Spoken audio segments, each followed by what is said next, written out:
latest coming in on climate as it's official. 11,000 scientists from across 153 countries have released a damning report that concludes that the world is indeed in a state of climate emergency. And if we do not make immediate changes to our way of life, untold suffering is what awaits the world, according to this report.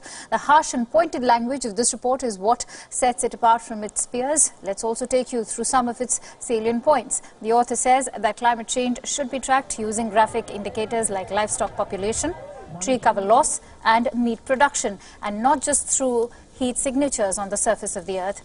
They also slammed world leaders for not being able to move ahead of world summits and negotiations when it comes to dealing with climate change. It's been almost 40 years since the first climate summit in Geneva, but business continues as usual, according to William Ripple, the scientist who spearheaded this report. The report identifies a couple of indicators that should be causes for concern. These include the likes of livestock population, a cutthroat race to increase national GDP among nations, the growing meat production in the market, and even the bump in the number of air passengers over the past 2 decades.